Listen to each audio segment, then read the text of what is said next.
Welcome to the Bluestocking Circle podcast, Lady Nerds on Popular Culture. We're your hosts, Ashley, B, and Griselle. This is episode 14, A Study in Sherlock. Before we begin, let us warn you that we will spoil all the things, inasmuch as it's possible to spoil plot points of a story that's over 100 years old and has entered the cultural zeitgeist pretty definitively. Sherlock Holmes, a fictional private detective, was created by British author Sir Arthur Conan Doyle. He first appeared in print in 1887 in the novella A Study in Scarlet, but became widely popular once he started appearing regularly in short stories published in the Strand magazine, the first of which was A Scandal in Bohemia in 1891. Eventually, Conan Doyle wrote 4 novels/novellas and 56 short stories. Holmes is almost always accompanied by his best and only real friend, Dr. John H. Watson, a wounded army doctor who acts as Holmes' foil and biographer. For the majority of the oeuvre, the pair live at one of literature's most famous addresses, 221B Baker Street. Guinness World Records lists Sherlock Holmes as the most portrayed movie character in history, as more than 70 actors have portrayed the part of the great detective in over 200 films. Holmes is such a popular character, many readers believed he was real.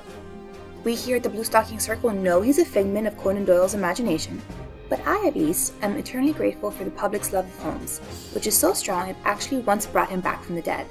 In 1893, Conan Doyle, annoyed that the popular detective was overshadowing what he thought were his more impressive historical fiction works, attempted to kill him off in The Final Problem. The outcry was so great that he wrote The Hound of the Baskervilles in 1901-1902, set before Holmes' death, to try and assuage his readers, but they were insatiable, and so in 1903, he resurrected Holmes in The Adventure of the Empty House. Before we dive into origin stories, our newbie Griselle will give us a synopsis. The Sherlock Holmes stories are about a socially awkward detective who solves crime with an uncanny attention to detail. They are neither gory nor sensational, but highly logical whodunits, recounted by Holmes' erstwhile friend and colleague Dr. John Watson. I think that's pretty accurate, and very close to what you said beforehand. I knew a bit. I found I knew more than I thought I did. You knew more than you thought you did, but going into our origin stories, I actually know less. As with so many of my origin stories, I can't actually place an exact date on the moment I fell in love with Holmes and Watson. I do know it began in Barnes & Noble. I was browsing the tail of their complete collection works. You know, like the hardback, leather-bound volumes with colored foredges and ribbon bookmarks that are sewn in? The ones you impulsively buy and then are too heavy to actually tote around. Yes, Those exactly. Are the ones. And I keep going by, and at this point I have all of them, but I keep hoping that maybe they're going to come out with something else that I haven't had to add to my collection. Those. I had heard of Sherlock Holmes, but I never actually read any of the stories. The book was on sale, and I asked my mom to buy it for me, because I was young enough that I did not have pocket money of my own. Reader, I was hooked. How old were you? I feel like I was preteen, 10, 11, 12. It was definitely before high school. I want to say even before 8th grade. Okay. I do not know when I first encountered Sherlock Holmes, but I'm going to guess Wishbone, the 1990s PBS series about a well-read Jack Russell Terrier who likes to imagine himself as classic literature characters. Wishbone played Sherlock in 2 episodes, Wikipedia tells me, and 3 of the spin-off Wishbone Mysteries books are inspired by Sherlock Holmes stories. So I at least read and saw those 5 adaptations because I never missed a Wishbone episode or mystery book as a kid. I read a few of the actual Sherlock Holmes stories and anthologies when I was older, but aside from the Speckled Band, which I did remember, I couldn't begin to guess which ones. And I've seen the Robert Downey Jr. movies, but I think that's it. Or that was it before this episode. I can't think of anybody who hasn't at least heard of Sherlock Holmes. I mean, he's one of the great iconic characters of popular culture. And while this is my first time reading the stories, I know Holmes from his many depictions across film, TV, and other works, and I am particularly partial to the Guy Ritchie films, but have no real attachment to the character one way or another. I will, however, provide a factoid. I attended a book talk with Scott Westerfeld soon after the publication of his book Leviathan, and at this talk he discussed the disappearance of illustrations from works of fiction after the turn of the century. He also noted that the famous deer hunter that is often associated with Holmes. Dear listener, Holmes never wore such a hat. It was an illustrator who added it for distinction, and that is one of my early bits of Holmes knowledge, beyond the violin playing and the opium dabbling.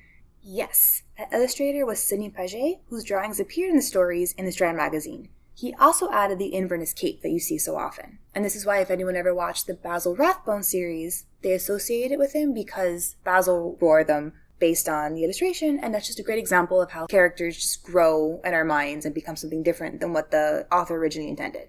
Before we get into our various segments, does anyone have any general questions, general comments about Sherlock?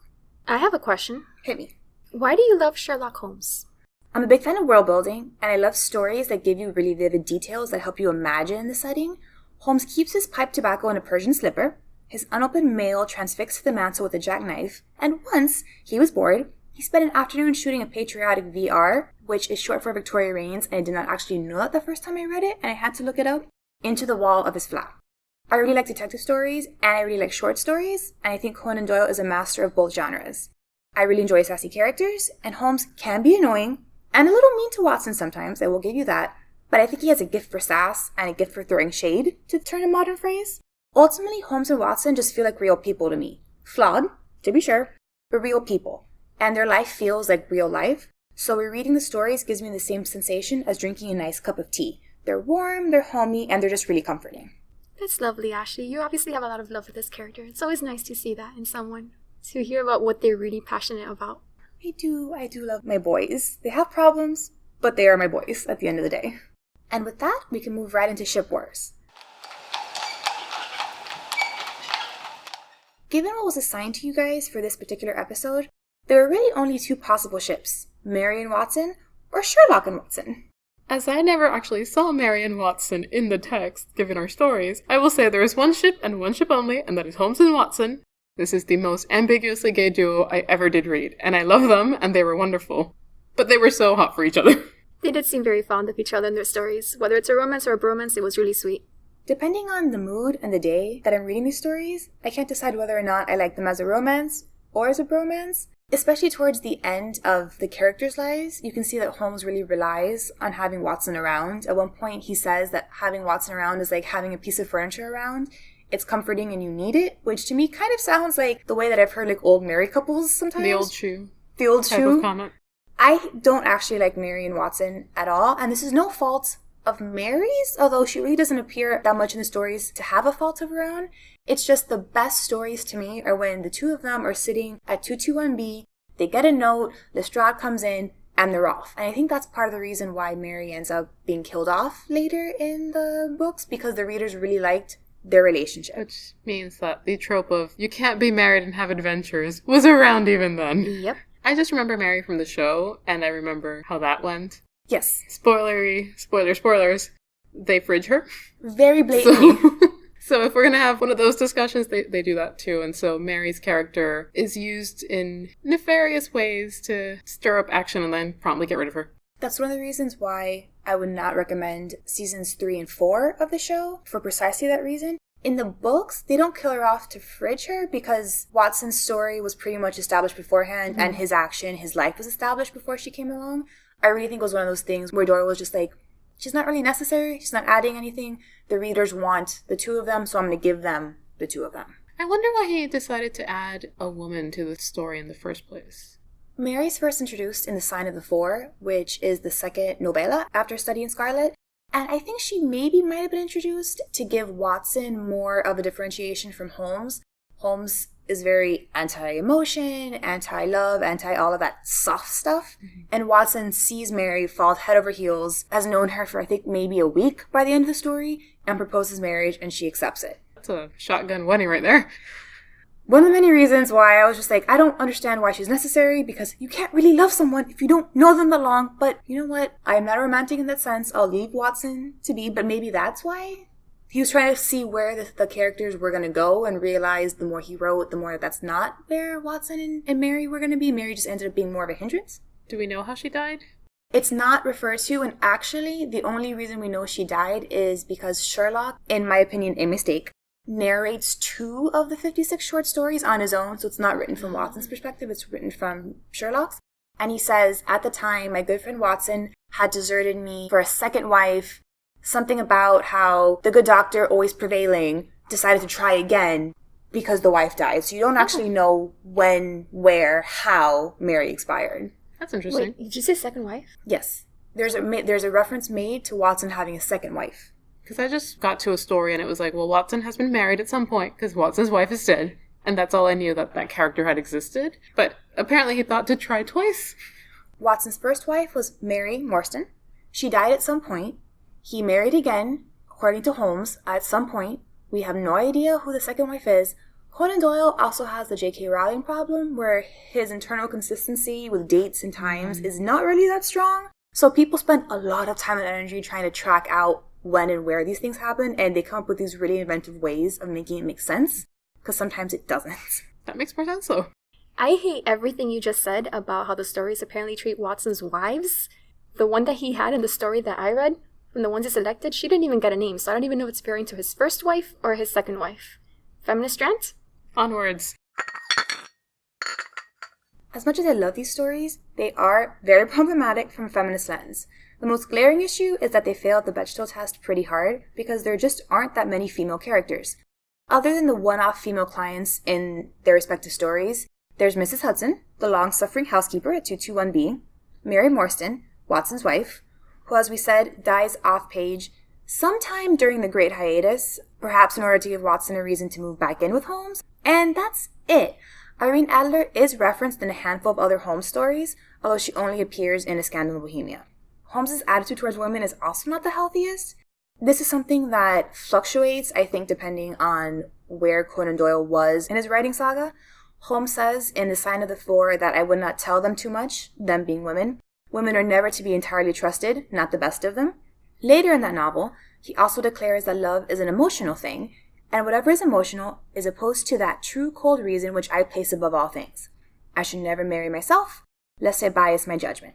I can also see this as being a very Victorian notion, especially the ideas of emotion being considered feminine traits and, the valuing of masculine traits of reason and logic. That was a very Victorian thing that tied not just to women, but also to the different races and how people were viewed, children also. But particularly the idea that women were not able to reason because of their emotional constitution, the idea of hysteria, and how this then led to all kinds of women's rights issues in Victorian London for both the upper and the lower classes. Unsurprisingly, Conan Doyle was staunchly against women receiving the vote. No. But he was in favor of more equitable divorce laws.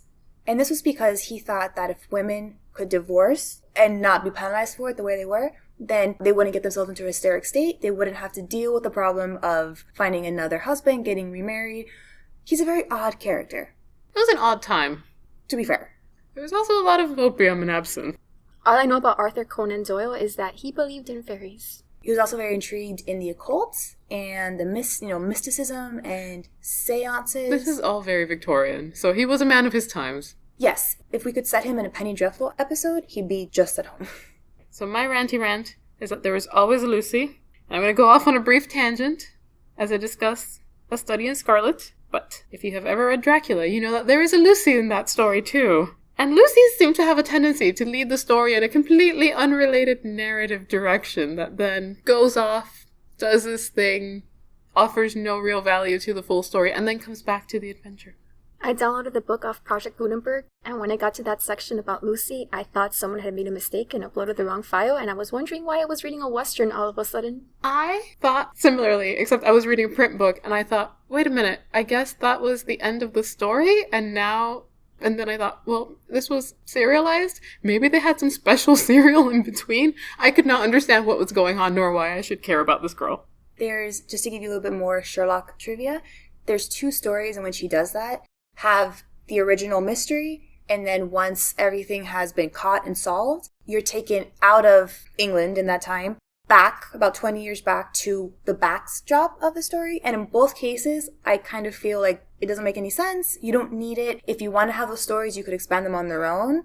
He thought he was a very good writer, and he was a very serious writer, and especially his historical fiction works, Nigel and the White Company, he thought that was his thing. I think this is one of those times where he was trying to fold that in. Look how serious I'm talking about important things. I'm not just a mystery writer. He didn't want to be the commercial writer. He didn't want to be a commercial writer. I'm not excusing it because I don't like it. I'm trying to get into his head 100 years down the line. I can see this. This guy sounds better and better the more I hear about him. The true ranty bit is that, much like the Lucy story in Dracula, it's a very icky sort of excuse for some man killing somebody else, and that just was like, what? Why? Even then? We can't escape the fridging. We can't escape it. It just keeps coming back. So, on a side rant, which also ties a little bit into feminism because racism and feminism were so intertwined in the Victorian era. I continued reading, accidentally, several stories that were not on our syllabus. Among them, one of the stories in The Last Bow, which in my book was a collection of works in which his last bow was included. And there's one story about a Spanish guy in an empty house. The Adventure of Wisteria Lodge. There we go.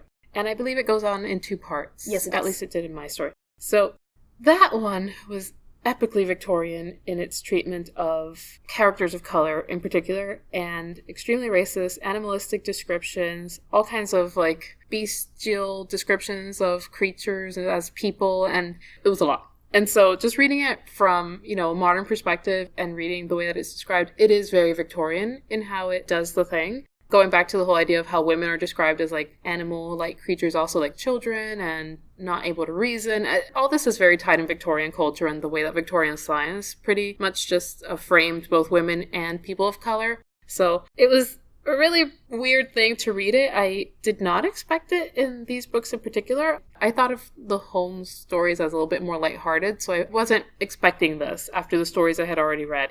However, there's one part where Watson describes the ritualistic findings that they discover in one of the empty houses, and my Cuban sense tingled and screamed Santeria, because that's exactly what this was. The same thing happened to me the first time that I read that. I was like, how could you not know? Oh, that's right, because you do not have my set of experiences. The cultural context. And I will say that story is one that I don't like reading. I feel like the Adventures with Sherlock Holmes, that cycle, much more lighthearted, more of the classic Sherlock Holmes, the ones that always get reinterpreted. Maybe this was also him trying to be less commercial and darker. I think so too. Tying back to the idea of women and their portrayal in Victorian times, one of the things that I always just kind of gives me the shivers when I read these stories, as much as I love them, is the fact that they treat women that very stereotypically dynamic Madonna whore complex. Mm-hmm. Most of the women are the Madonnas. They're quiet, they're pretty, they're charming, they're all those things that you think a well-bred Victorian woman should be. Irene Adler is one of the 2 exceptions to this. She is not a Madonna at all. She is an actress. She's American. She was born in New Jersey. She lived a life on her own. She had a gentleman collar. It disturbs me that Irene Adler, who is one of the few female characters we see acting with any of her own agency, she's the only one to trick Holmes. She beats him at his own game. She's audacious enough to say goodbye to him, good night, Mr. Sherlock Holmes, as she's walking by. Of course, she's the one that has this checkered past. There's another story that we didn't read. It's called The Adventure of the Illustrious Bachelor.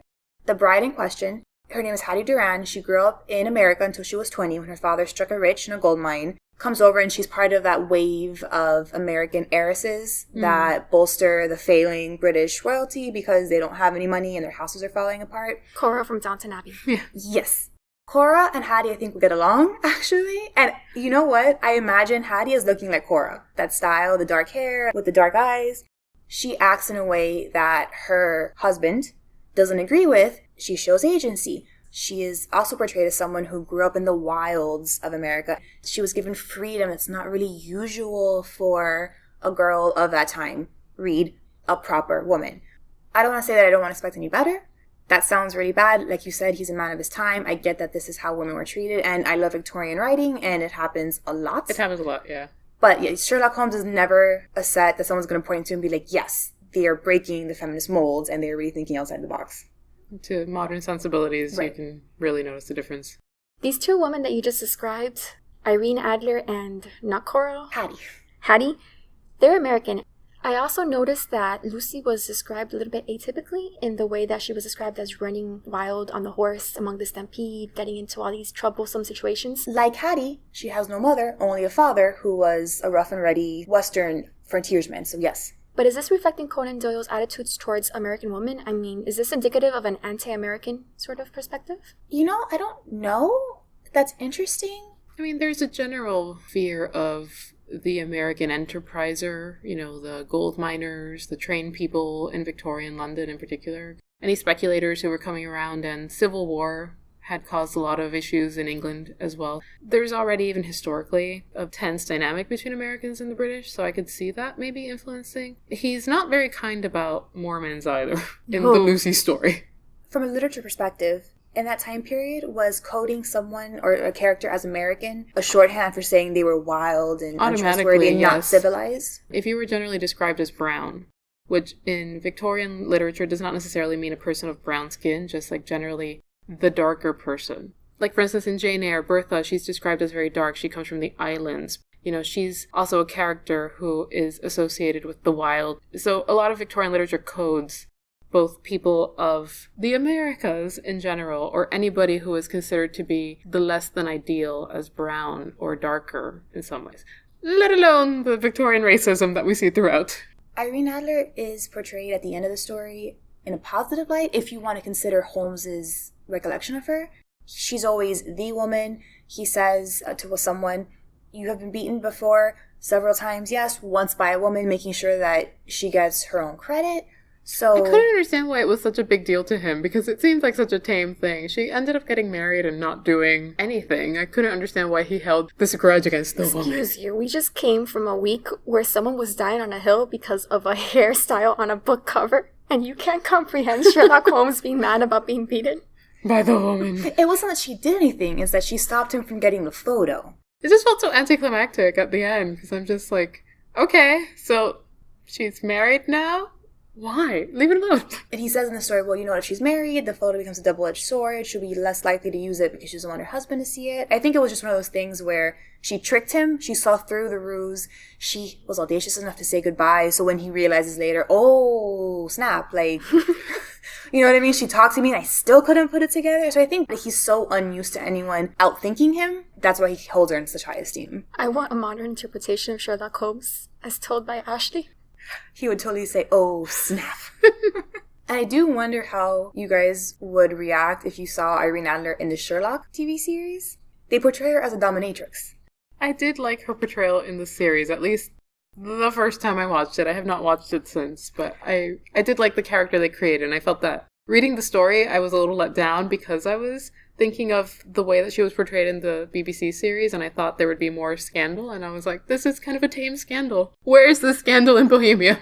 It's interesting to look at it because from that perspective, that she was a singer, that she had other affairs, you kind of read between the lines. She was an opera singer at La Scala, so she knew all these people, including the King of Bohemia.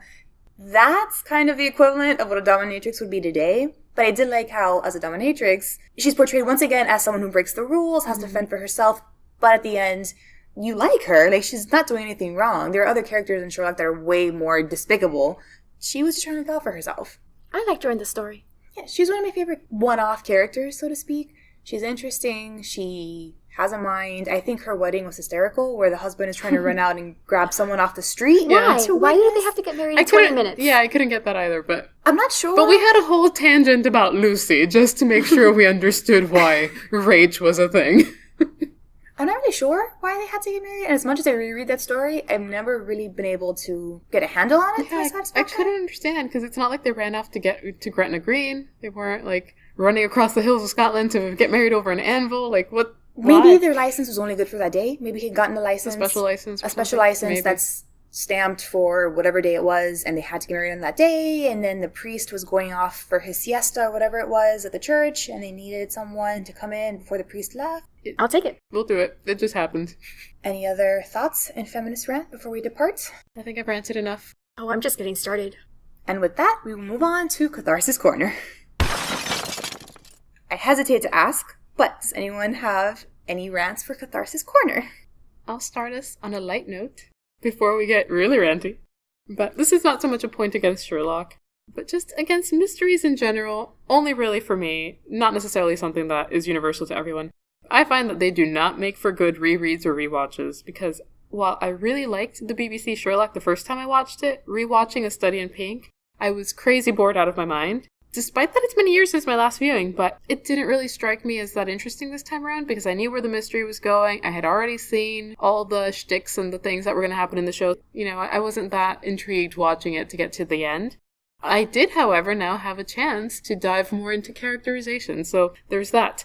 So another note, going back to our general discussion earlier, because I did not say it then. So Ashley noted that she loves short stories. I hate short stories. So just putting that out there. So all of my feelings about reading the book are very much colored by the fact that I hate short fiction. And so it was a little bit hard for me to do it. Those are just personal pet peeves. Totally not a strike against Sherlock in general. Crystal, going back to your point about rereading and rewatching mysteries, that's so funny because I am not normally a rereader or a rewatcher, as I've said, but I actually love reading and watching mysteries a second time once I know the solution, so I can pick up all the clues that I missed the first time around and see how well the puzzle pieces fit once I know the picture they're supposed to form. I'm totally on B-side in this one. Oh, I'm glad that's on the record because that's the first and last that's time I'm ever going to hear that. It depends on the mystery for me. So if it's a very complex, like literary type of mystery, I can do it. But when it's the formulaic type of mystery and it's, hitting all the marks, I've seen the marks. I can't go back to it. No, but I want to know, now that I know how everything ends, I want to see how Sherlock made that link in the first place and how Lestrade did it and how Watson is sitting there like a bump on a log. Like, I like... He does sometimes. Apparently marrying people off on the side. God bless his soul. He's a bit of a hot mess. But, I like going back and rereading... I just like rereading mysteries. I think it's fun because you're in. The first time I read it, I don't know what's happening. So I'm reading it, but I'm also kind of rushing to the end. I can understand better with a second rereading. I can enjoy it. And I feel special because, haha, I know what's going to happen and you guys don't. I feel like I have power over the characters. That's such an Ashley reason. Well, on another note, I was surprised now on rewatching it that I was able, as I said, to see more of the characterization that was going into it, as well as reading the stories. Now I had more context. So while I find that in general the depiction of Sherlock in popular media seems to revolve around him being a narcissist and or a self-centered robotic misanthrope, book Sherlock was just kind of socially awkward, but also really nice to Watson. They had their moments where he kind of seems to forget that Watson's around, but it's that bromance love that's going on between them. It was very different from what I've seen depicted on film and on screen on the television. I also just kind of started to read him as a character with autism. Now, full disclosure, at the same time, I was reading a book written by a woman with autism who wrote a character who has autism. So my understanding of autism was definitely colored by that particular book, which is The Kissing Quotient. It's a recent romance novel that came out and has received really good positive reviews. So I was seeing him more as a character on the spectrum, as opposed to maybe the first time that I watched this series. But I don't like how it's been depicted on the show. I vehemently disagree that the Sherlock of the books has autism spectrum disorder. I think that's the way Benedict Cumberbatch was playing him, though, on the series, and I did not like that change either. Once again, I agree with B. Second time in an episode. Book Sherlock, to me, is just someone who has his own way of looking at the world. And when you read more of the stories, he makes positive impressions on people. In The Sign of the Four, there's a bodyguard that remembers Holmes as the person who knocked him out in a boxing match 3 years earlier and is really impressed by it. He's like, yeah, Mr. Holmes, you're cool people, come on in. He vouchsafes for him because Sherlock made an impression. In another story, he manages to get himself a fiancée. For the purposes of gathering information, in a particular case, he is going to leave her What? I know, what is this? What? He's going to leave her as soon as he's done. However, he only chose her because he has a hated rival who's going to cut in and take care of the girl after Sherlock's back is turned. His hated rival? Yes, the girl actually likes someone else or something. You kind of have to fill in your own backstory. Why does this woman as object think over again? This one was just he needed a way to get information about his mark. The best way to do it was to talk to the housemaid, and the best way to do that was to portray himself as someone who was interested in her, because how else could a man talk to a woman for extended periods of time? By ruining her? He doesn't ruin her. He just goes on walks, guys. He doesn't sleep with her or anything. He just takes her on long walks at night and then gets the information. That sounds like ruination to me. Point of the story. Was there a chaperone? Was it Watson? Tell me it was Watson. I don't know. You can fill in your own backstory. The point of this is that he manages to get someone to agree to marry him. He has friends. He's very kind to Mrs. Hudson. Mrs. Hudson looks after him. So Book Sherlock is just kind of someone who maybe is a little short with Lestrade because he's just so much smarter than Lestrade. I have never suffered this particular ailment of being so much smarter than anyone else in the room. I didn't even find him that short with any of the characters in the book. I didn't either. I feel like it's played up a lot in the media portrayals. Yes, I think it's something where anyone who watches or wants to know more about Sherlock really should read some of the stories first, just because any media portrayal is more than welcome to show Sherlock in whatever way they want. But the original Sherlock is just someone who has his own way of thinking about things. really is not that mean. The only time he gets sassy with people, again, is with Scotland Yard, and it's normally after they've told him, hey, you know what you're doing. Even after he's given them hints, they'll still be like, haha, you're so funny. And at which case he'll be like, you know what? I'll let you do this on your own. And exactly. And then, you know what? I don't blame him for at the end, like, being super dramatic and being like, haha, I was right. You deserve it. I, too, am a drama queen. I really identify with Sherlock in a lot of ways. So book Sherlock, I think, is just a really fun character. I will say, yes, Benedict Cumberbatch's portrayal of Sherlock is a very different one than the books, or than the Robert Downey Jr. version, or the Basil Rathbone, or the Jeremy Brent. Ooh, side note, have you guys seen My Fair Lady? Yes. Okay. The guy who plays Freddy, Jeremy Brent, also played Sherlock in a very long run of the series. And his Sherlock is actually the most true to the novel. Interesting. The novel and the stories of all of the many portrayals. Does he wear the hat? He does not wear that. He wears it sometimes. He doesn't wear it a lot because he's trying to be, you know, like... His own character. His own character, but also everyone expects Sherlock to wear the hat. Also, they're trying to, like, be true to the book. So, little, like, fun fact for you guys. Freddy was Sherlock Holmes. I would like to append my earlier statement. I do not want to watch a version of Sherlock written by Ashley. I want to watch a version of Sherlock starring Ashley as a gender-bent Sherlock. That would be so cool. I have actually played around with the idea of writing, like, gender-bent Sherlock Holmes stories. Go for it, Ashley. I just don't know how to do it because I can't plot mystery points like that. It is hard to do mysteries. I don't know how they do it. I don't know how they do it at all. But one of my long-standing dreams is to become a member of the Baker Street Irregulars. This is a group that meets every January 7th, I believe, in New York, because that's when people think Sherlock's birthday is. And these are all people, you have to be invited to this club. You cannot join on your own. To be invited, you have to write or create something of merit about Sherlock. Neil Gaiman is a member. There have been many people throughout history that are members. And they just really like Sherlock and they have fun doing it. And I just love him so much. And that is one of my dreams. I think you've hosted an excellent podcast episode about Sherlock, so there you go. Ashley, that's your way in.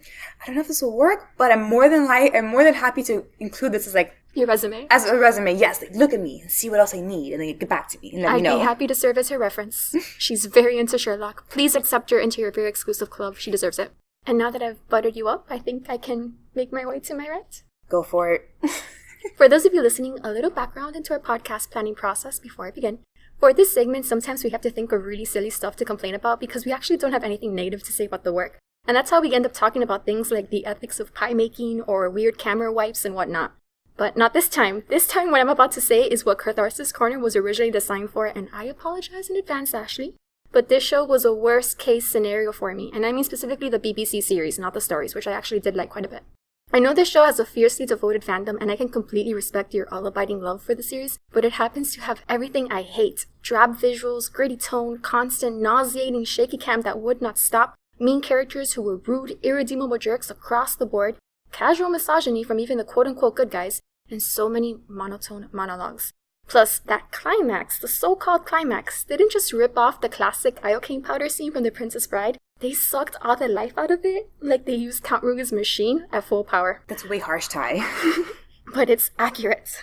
You know, I always try to find the silver lining whenever I watch or read something, but I don't know if I can name a single thing about this episode that I liked.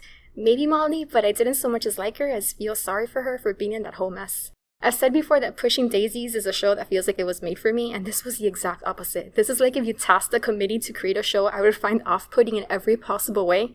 Sherlock would be the end product. I kind of see it as a direct opposition to Pushing Daisies. It is. Yes. This is Pushing Daisies' evil twin. I think if you're a big fan of Pushing Daisies, it makes sense that you would not really like the show. And now I'm surprised that you liked Pushing Daisies, knowing that this is the show that you love. Mind you, I like Pushing Daisies. I was not in love with it enough to keep watching past the few that I did. I understand why. Because they're very different styles. Yeah, my viewing experience this time, it went far beyond the snack moment. I had to watch the episode in 10-minute increments because that's all I could stand at a time. So I want to know, Ashley, tell us what it is about the series that you love so much and bring some positivity in here. And in exchange, I promise to never speak of the series again. I want to say, you're completely entitled to your opinion. Just like Griselle doesn't like short stories, so she was never going to love Sherlock Holmes stories. You don't like poetry either. Just putting it out there. So I can't have you read Rumi. He's one of my favorite poets ever. If you don't like dark and gritty and all these things, you're not going to like the show. Completely fair.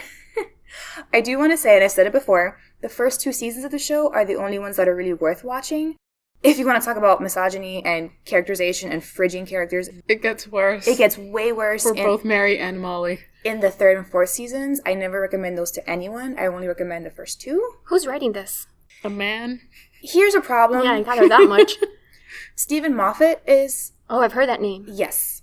I can give a whole... One of my favorite series is by him. Which one? And it's not this at all. Coupling. Oh, really? Isn't he also a Doctor Who person? Yes. He is, and I can give you a whole rant about how I hate what he did with the show.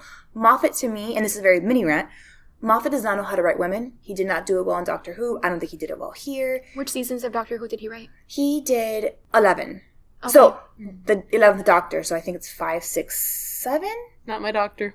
So he's not my doctor in large part because of what he did with River Song, or what he did with the women in general. Moffat does not write women. This is my thing. I would like to interject a moment here and say that I've never seen an episode of Doctor Who, so I volunteer to be a newbie. 9th Doctor. 9th Doctor! Just putting it out there. Yes! He was so robbed. He only got the one season. Okay, wait a minute. Focus. One fandom at a time. Although I will say, I have a Pinterest board that is entitled British Doctors / Detectives, and it's Sherlock and Doctor Who all together. But the most Ashley thing on the internet. To go back to your question as to what I like about the show, as a Sherlock Holmes fanatic, I really enjoyed all the call-outs to the original series. The plot points, the names, there are a ton of little references. Seeing it now, I could see the connection, yeah. And I enjoyed watching because I like to see how they brought it into a modern setting and how they managed to tie it into everything. I really like the use of text on screen, like when Sherlock is texting and then the words pop up. At the time, this was 2010, I'd never really seen anything like that before. That's a good point. I see it all the time in, like, Jane the Virgin, for example, but these are more recent shows. The only thing I remember that from was, like, Fight Club. Right, which is not something that was really mainstream. So I really liked that. I like the visuals. I like the rainy, I like the dark, I like the exploration of London. The set design, I think, is fantastic. I used to follow Ara Wynne-Jones. I have a positive note.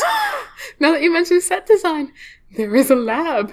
And it looks like a lab, not a dirty dungeon. That is true. It was brightly lit, and it was crowded and cramped, and had objects everywhere in a vaguely organized manner. A positive note. There we go. Silver lining. Thank you, Grisel. I hate being so negative. I am raising my hands over my head like I'm a prize fighter because they found something that they liked about it. I did not know that it was accurate, but I'm glad that you guys said that it was. A little more Ruby, but I'll take it.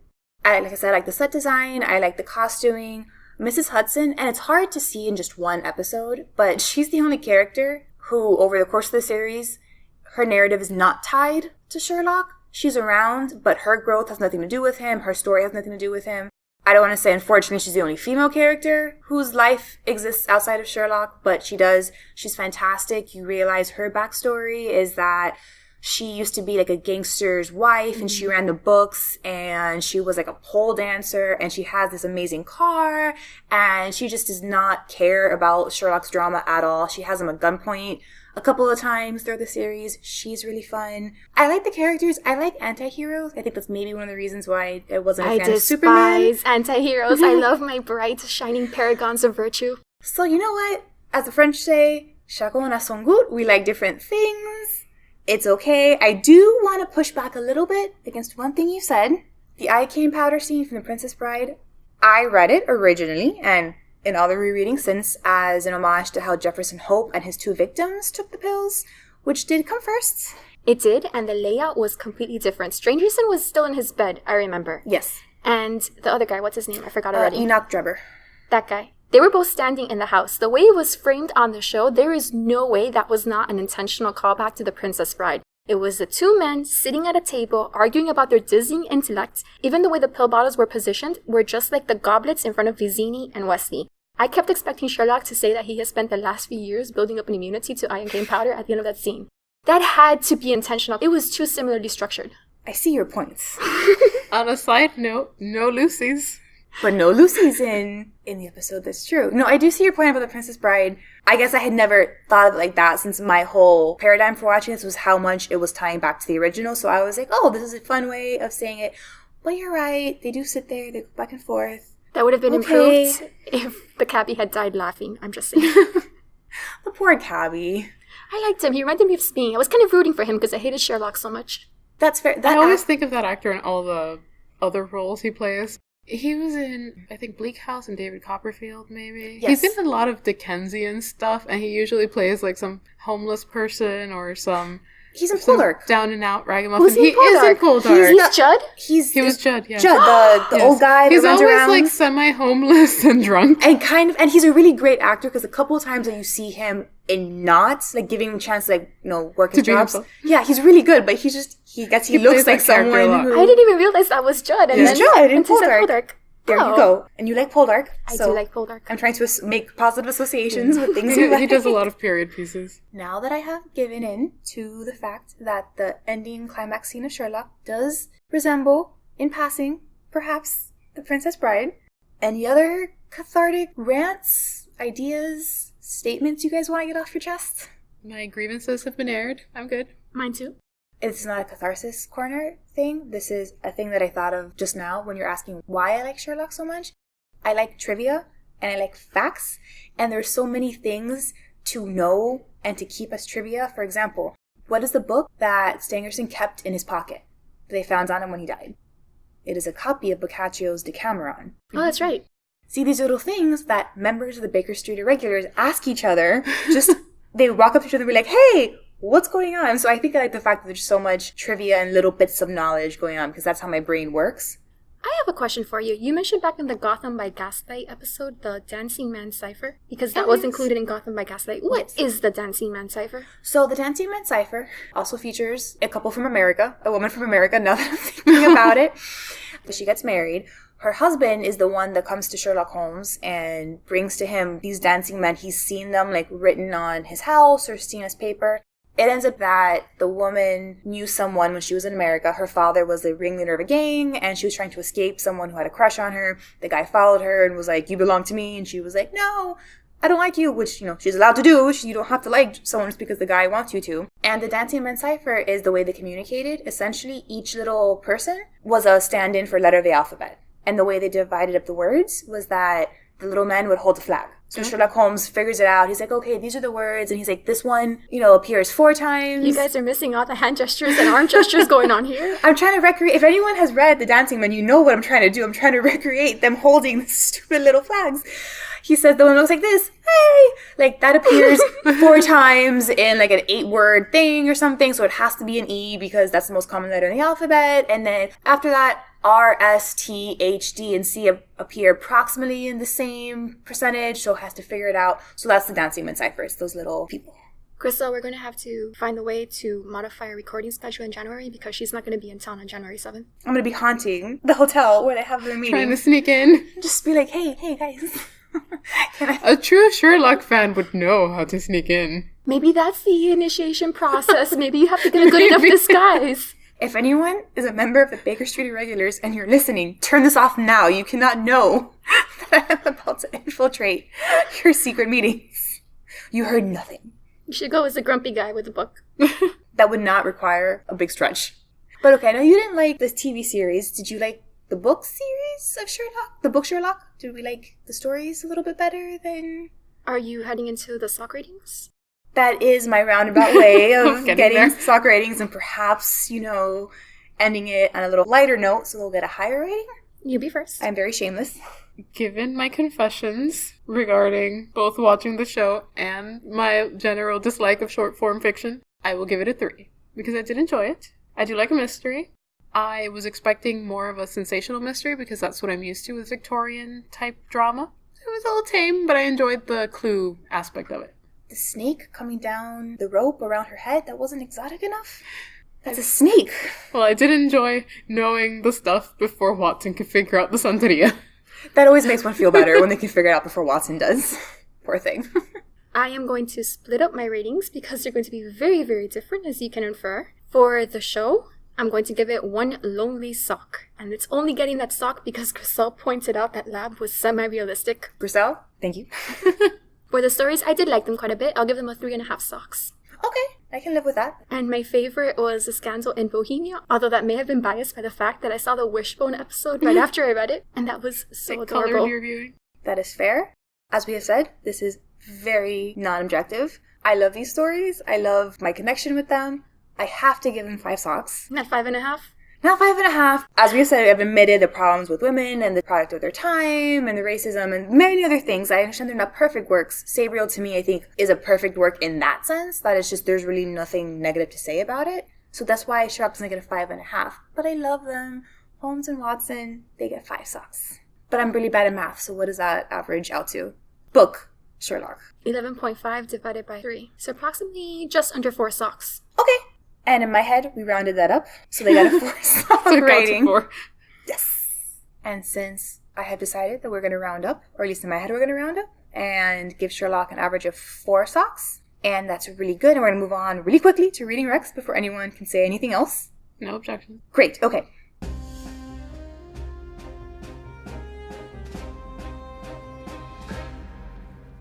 Obviously, if you like the stories, I highly urge you to keep reading them. If you enjoyed A Study in Pink, and I'm also going to recommend, obviously, that you continue watching the first 2 seasons of Sherlock. Like I said, seasons 3 and 4 suffer from a drop in quality. I would not recommend them. Sherlock has inspired countless pastiches, including one of my favorites, Maurice Leblanc's Arsène Lupin, a gentleman thief and detective who occasionally runs up against Inspector Sherlock Holmes. And yes, I did say that correctly.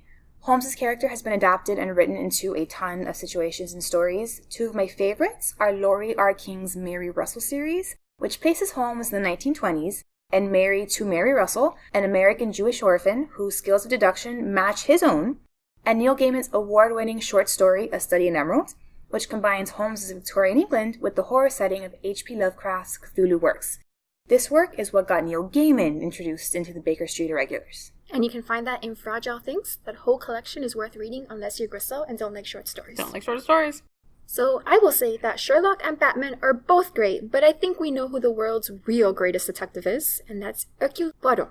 I'm a big Agatha Christie fan, as I said before, so my reading recs this time are her books, and I mean all of them. Well, at least the ones she wrote under her own name. Everyone has heard of Murder on the Orient Express, obviously, which stars Poirot and his little grey cells, but if you somehow haven't read it, do so, because it absolutely lives up to its reputation. There are a billion adaptations of this novel, and I recommend watching the impressively cast 1974 movie after reading the book. I also very strongly recommend The Murder of Roger Ackroyd, another Poirot mystery that has one of the most shocking and controversial twists in all of fiction. The Poirot TV series, which ran from 1989 to 2013, is hit or miss for me, but David Suchet as Poirot is such perfect casting that I recommend it solely on the strength of his performance. I would also jump in and recommend The Mysterious Affair at Styles. It's one of my favorite Christie stories. I did not see the end coming. I thought it was a big twist, and I defy anyone to tell me that they did see it coming. I did not. In addition, aside from Poirot, I mentioned in our bonus episode that I adore Christie's younger detective duo, Tommy and Tuppence, who were childhood friends and later lovers who promote themselves as young adventurers for hire after World War I and accidentally become embroiled in espionage. None of their adaptations have ever done them justice, in my opinion, so skip their TV series and read their books instead, starting with The Secret Adversary and Partners in Crime, the latter of which includes plenty of Sherlock references. We can spend all day debating whether Sherlock, Batman, or Poirot is the world's greatest detective, but I think we can all agree Tommy and Tuppence are the world's most endearing ones. I have to second your recommendation of The Secret Adversary. I did not consciously remember that you had mentioned your love of Tommy and Tuppence in our My Lady's Choosing episode. I must have done because I read the book on Project Gutenberg during my lunch break just last week, thinking that I was just clicking on it because why not? I had nothing else to do. Maybe you're in my brain. That was a 10-minute tangent in that episode, practically, Ashley. You must have remembered at some subconscious level. Like I said, my brain works weird. The book itself was great, as are most of Christie's works. But I really do think Tommy and Tuppence, I agree with you, are amazing. And I want to be their friends. Right? I don't know if I want to join their team because I am neither quintessentially Britishly good in a tight spot like Tommy apparently is. I'm not quick-witted and I'm not funny like Tuppence. But I'd be really happy to hang out at cafes and have smashingly good meals, which is what they seem to do every other day. I did remember B's reference, and I have this book now on my TBR shelf. So I haven't read it yet, but it's on there because they sound adorably adorable. Don't, because we might try to convert you in an episode as our newbie. Fine. You have a lot of stuff on your TBR list, I'm sure. sure. I do. It's going to take a while regardless. Okay, just keep it on there, but push it to the bottom. My You'll be fine. shelf grows by the day.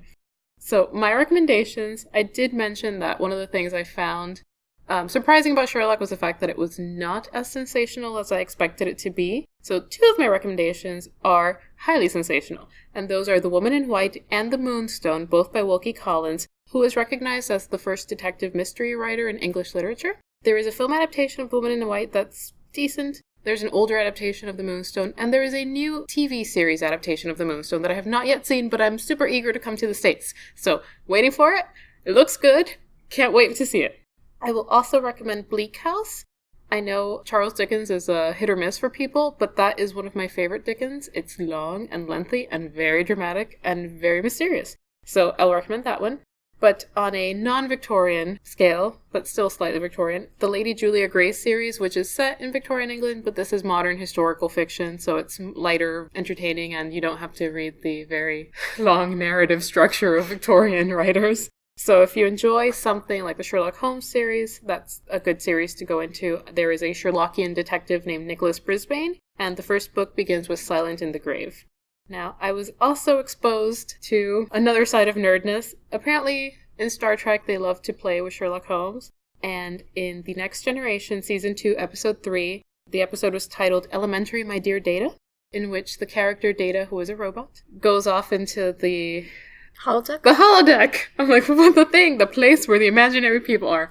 They go into the holodeck, and he's challenged to do a Sherlock mystery, but he keeps just referring to the original stories. So they create a game where Moriarty essentially can beat Data. So Moriarty sort of takes over and comes to life. It's really cute, it's interesting, and then it's continued in Season 6, Episode 12, Ship in a Bottle, where Moriarty comes back and wants to come to life. That is fun if you're a Star Trek fan. And because it's on my TBR shelf, along with all the other things I will never get to, haven't read it yet, but A Study in Scarlet Women by Sherry Thomas. I have read it. I think you should move it up. You are a fan of Alexia. You love Solus.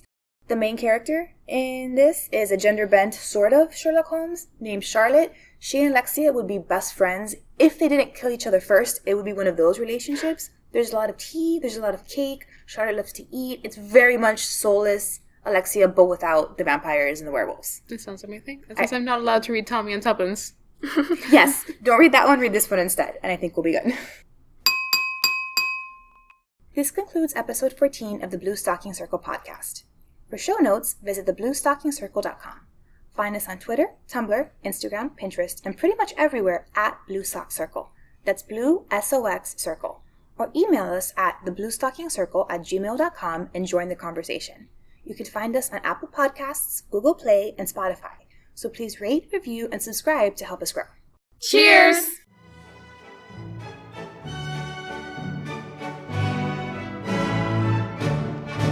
What did I miss?